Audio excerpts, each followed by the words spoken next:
ನಮ್ಗೆ as A session judge ನಮ್ಗೆ ಎರಡು ಇಂಪಾರ್ಟೆಂಟ್ ಸಂದರ್ಭ ಇರುತ್ತೆ ಅವ್ರನ್ನ ಒಂದು ಅನಾಲಿಸಿಸ್ ತಗೊಳಕ್ಕೆ.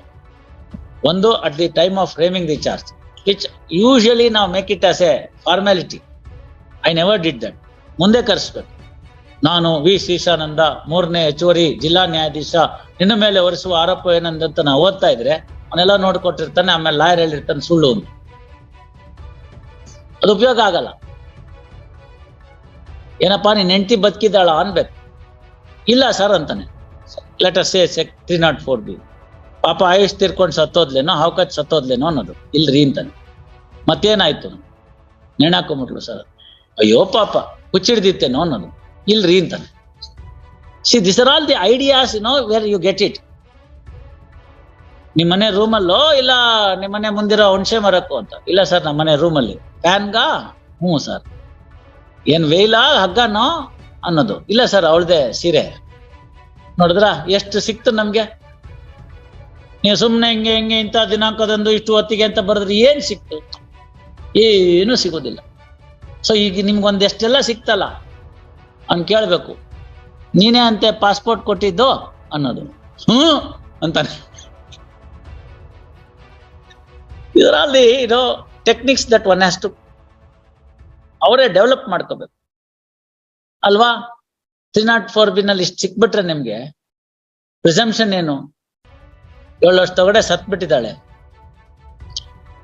113A 113B ಪ್ರಾಸಿಕ್ಯೂಷನ್ಗಿದೆ. ನಮ್ಗೆ ಹಂಗಂತದ್ದು ಪ್ರೂಫ್ ಅಲ್ಲ. Mind there is one section 313A ಅಂತ. Court can without even identifying at any stage of the trial, even at the time of framing the charge, can put questions to the accused. This I was practicing as a regularly. Second stage ಯಾವಾಗ ಅಂದ್ರೆ 330 statement record ಮಾಡ್ಕೊಳ್ಳುವಾಗ, after the evidence is over. ಊರಿನ ಪುರಾಣ ಎಲ್ಲ ಕೇಳೋದೇ ಬೇಕಾಗಿಲ್ಲ. Important aspect ಮಾಡಿದಾಗ ಕೇಳಬೇಕು. ಅವ್ನು ಕರೆದು ಕಣ್ಣಲ್ಲಿ ಕಣ್ಣಿಟ್ಟು ಕೇಳಬೇಕು ಇನ್ಸ್ಟೆಡ್ ಆಫ್ ರೀಡಿಂಗ್ ಇಟ್. ಆಗ ಅವ್ನು ಗೊತ್ತಾಗ್ಬಿಡುತ್ತೆ ಬಾಡಿ ಲ್ಯಾಂಗ್ವೇಜ್. 3ನೇದು ಸಾಕ್ಷಿ ಹೇಳ್ತಿರುವಾಗ ಹೇಳೋದು.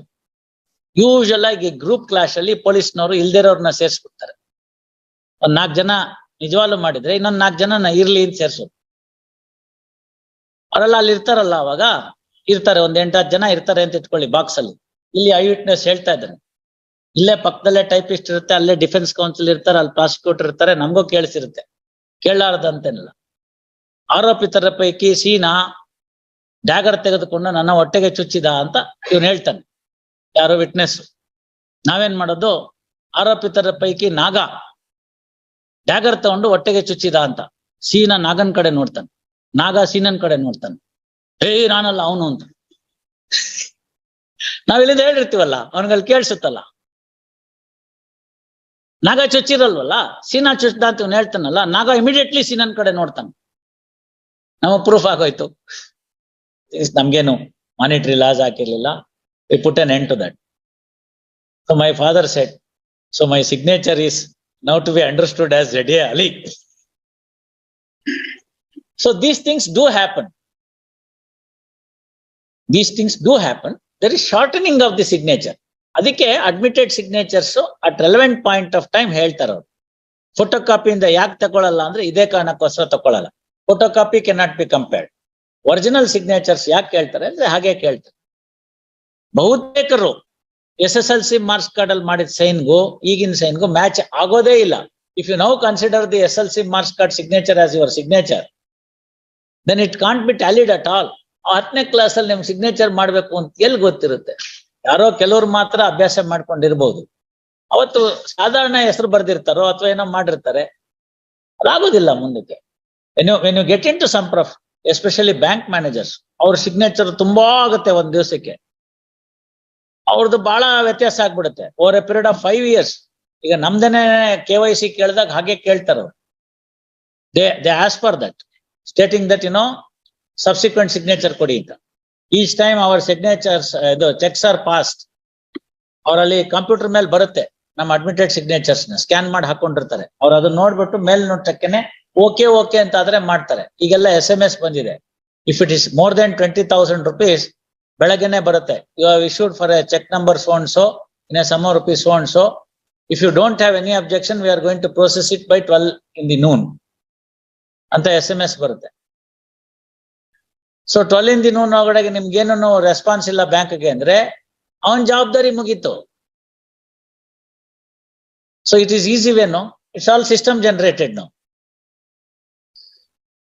So that's why what one has to look into is probably the signature ನೇ ಅವ್ರು ಹೇಳಿದ್ದೆ ವೇದವಾಕ್ಯ ಅಲ್ಲ. ಒಂದ್ ಕಾಲ ಇತ್ತು, ಅವರು ನಮ್ಮ ಗೀತಾ ದೇವಿ ಅಂತ ಒಬ್ಬರಿದ್ರು, ಅವರೇ ಯಾವಾಗೂ ಬರ್ತಿದ್ದಿದ್ದು ಹ್ಯಾಂಡ್ ರೈಟಿಂಗ್ ಎಕ್ಸ್ಪರ್ಟ್ಗೆ. ಆಗ್ತಾ ಇರುತ್ತೆ, ಅದು ಕೆಮಿಕಲ್ ಇರ್ತಿತ್ತು, ಬರ್ತಿದ್ದಿದ್ದೆ 3-4 ಇಂಕಿನ್ company. We knew the combination of this chemical reactions with the paper. So ಆ ಇಂಕ್ ಟೆಸ್ಟ್ ಅಂತ ಮಾಡ್ತಿದ್ರು.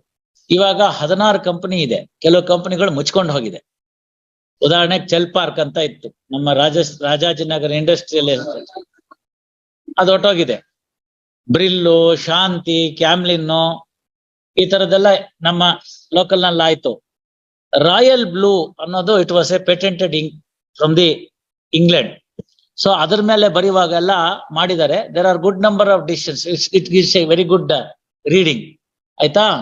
Science of handwriting not exact science. This is what the Honorable Supreme Court said. The science of handwriting is not an exact science, unlike science of fingerprints. This is where majority of our trial judges get confused themselves. Handwriting ಗೆ ಹೀಗೆ ಬರಿಬೇಕು, ಹೀಗೆ ನೋಡ್ಬೇಕು, ಹೀಗೆ ಮಾಡಬೇಕು ಅಂತ ಯಾವುದೇ uniform methodology ಆಗ್ಲಿ ಮತ್ತೊಂದಾಗ್ಲಿ ಇಲ್ಲ. Therefore, it fails in objective analysis. Many times it is the subjective analysis of the expert. Their lordships while in the Aitala. Science of handwriting, so even experts tend to commit errors in giving their opinions on the genuineness of the signatures and handwriting. Even in genuine writing, at times the pen hesitates or even stops, especially when the author is under the great physical and mental strain. Under the gunpoint, if you ask me to sign, my signature may not be the proper one. If I am free, ಅದಕ್ಕೆ ನೋಡಿ ಮನೆ ಮಾರಾಟ ಮಾಡುವಾಗ ಪರ್ಸ್ಪೈರ್ ಆಗ್ತಾರೆ vendor. ನೀವು ನೋಡಿರ್ಬೋದು, ಆ emotion ಉಕ್ಕಿ ಬಂದ್ಬಿಡುತ್ತೆ. ಎಸ್ಪೆಷಲಿ ಕೋರ್ಟ್ ಆಕ್ಷನ್ಸ್ಗೆ ಸೈನ್ ಮಾಡುವಂತಂದಾಗ್ಲೋ ಕಣ್ಮುಂದೆ ಹೋಗ್ಬಿಡ್ತಾ ಇರುತ್ತೆ. ಅವಾಗ ಸಿಗ್ನೇಚರ್ ಹಾಕಿದ್ರೆ ಅದು ಶೇಕಿ ಇರುತ್ತೆ, ಮತ್ತೊಂದಾಗಿರುತ್ತೆ, ಈ ತರದೆಲ್ಲ ಇರುತ್ತೆ. ಮುಂದೆ ನೋಡಿ ಅವ್ರು ಹೇಳ್ತಾರೆ, sometimes it would be difficult for an expert to examine even the genuineness of the different writings, each having its own individuality ಅಂತ. ನಮ್ಮ ಹಿಂದ್ಗಡೆ ಬಿಲ್ಡಿಂಗ್ ನಲ್ಲಿ ಒಬ್ರು ಇದ್ರು, ಅವ್ರು 3 ತರ ಸೈನ್ ಹಾಕೋದನ್ನ ಅಭ್ಯಾಸ ಮಾಡ್ಕೊಂಡಿದ್ರು. ಎಲ್ಲವೂ ಅವ್ರದೇ. ಒಂದು ಇಂಟರ್ನಲ್ ಕಮ್ಯುನಿಕೇಶನ್, ಆಯ್ತಾ? ಇನ್ನೊಂದು ಸರ್ಕಾರದಲ್ಲಿ ಅಧಿಕೃತವಾಗಿ ದಾಖಲೆಗಳಿಗೆ ಹೋಗೋದಕ್ಕೆ, ಆಯ್ತಲ್ಲ? ಇನ್ನೊಂದು ಫಾರ್ ದಿ ಪ್ರೈವೇಟ್ ಅಡ್ಜಸ್ಟ್ಮೆಂಟ್. ಎಲ್ಲವೂ ಅವ್ರದೇ. ಈಗ ಇದನ್ನ ಎಕ್ಸ್ಪರ್ಟ್ ಕಳಿಸಿದ್ರೆ ಎಲ್ಲೋ ಬೇಕು, ಆಯ್ತಾ? It requires intelligent comparison to differentiate the genuine signature from the forged one. ಎಷ್ಟು ಬ್ಯೂಟಿಫುಲ್ ಆಗಿ ಹೇಳಿದ್ದಾರೆ, ಆಯ್ತಾ? ಅಲ್ಲಿ ಸೈಕಾಲಜಿಸ್ಟ್ ಒಪಿನಿಯನ್ ಬೇರೆ ತೆಗೆದುಕೊಂಡಿದ್ದಾರೆ. Psychologist explain it. Likeness and difference coexist in all things, not utterly unlike. This is the one statement that runs as a silver line while comparing the signature. ಇನ್ನೂ ಒಂದ್ಸತಿ ಓದ್ತೀನಿ.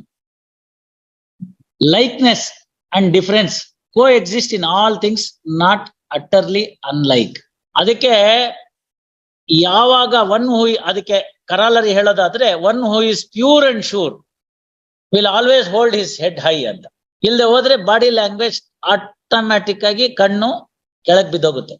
ಹಿಂಗೆ ಹೇಳಕ್ ಬರೋದಿಲ್ಲ ಶಕ್ತಿಯುತವಾಗಿ. ನಿಜ ಹೇಳೋನಾದ್ರೆ ಹಿಂಗೆ ಹೇಳ್ಬೋದು. ಏನಾರು ಮುಚ್ಚಿಡ್ಬೇಕು ಅಂದ್ರೆ ಹಿಂಗ್ ತಿರ್ಗಿಸ್ಕೊತಾನೆ ಕಣ್ಣು, ಮುಗಿತಲ್ಲಿ.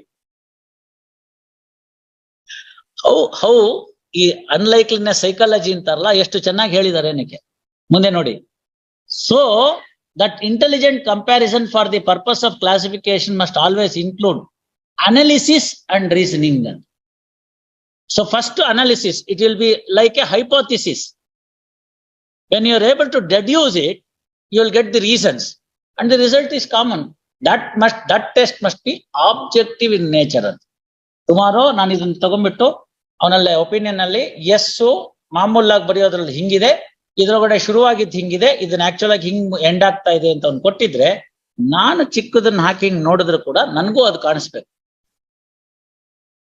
ಆವಾಗ ಎಕ್ಸ್ಪರ್ಟ್ ಒಪಿನಿಯನ್ ಸರಿ ಅಂತ ಅನ್ಬೋದು.